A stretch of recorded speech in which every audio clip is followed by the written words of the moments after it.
Logomo is a very multi-purpose house. One of the major things about audio was that we wanted it to have acoustics for amplified music. That was the main goal. And we achieved a very good hall for amplified music. So we wanted to also set up concerts with only acoustical orchestra. That was the challenge. We want to change it every night. We've brought a lot of equipment into this building to make the Constellation system work.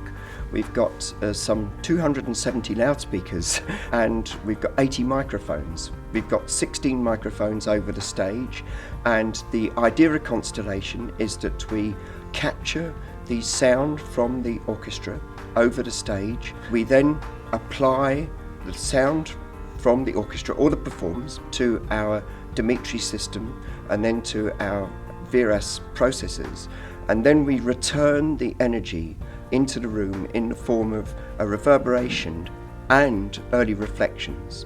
We can then not only create a wonderful sort of virtual stage show for performers, but we can also add early reflections into the auditorium itself. In addition to that, we've got 32 microphones throughout the body of the auditorium.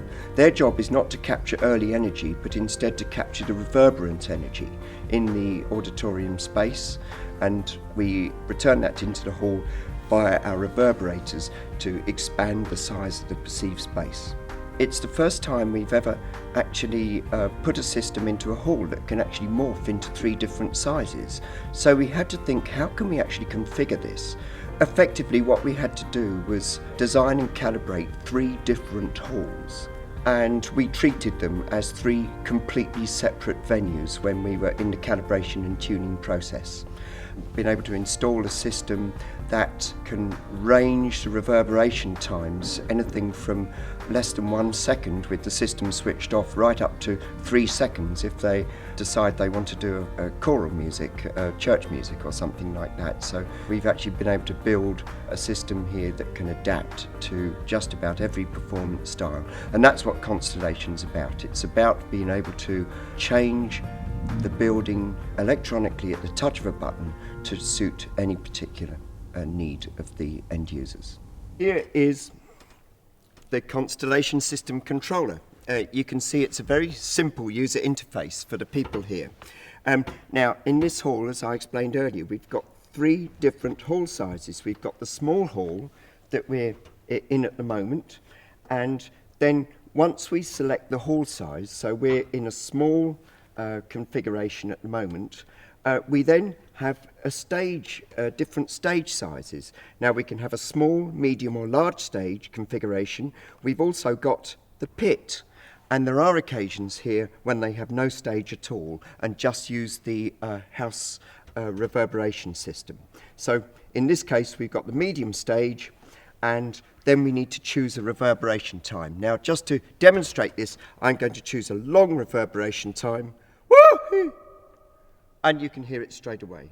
1, 2, And if I turn the system off, there we go. It's dead again. Very dry. Small town, this Turku, and there are not that many people around us. Fortunately, people around Finland are actually arriving to see our shows here. And so we have to be adaptable. Sometimes we actually stage large concerts. As often as we do that, we also do small conferences, small scale meetings and things like that in the same hall. So it's crucial for us. It's adaptable and it's also changeable in acoustics, because that's what we want to do. We have to be diverse. We want to do different kinds of shows: rock and roll, speech, theater, opera, and classical music. You name it, we can do all of it.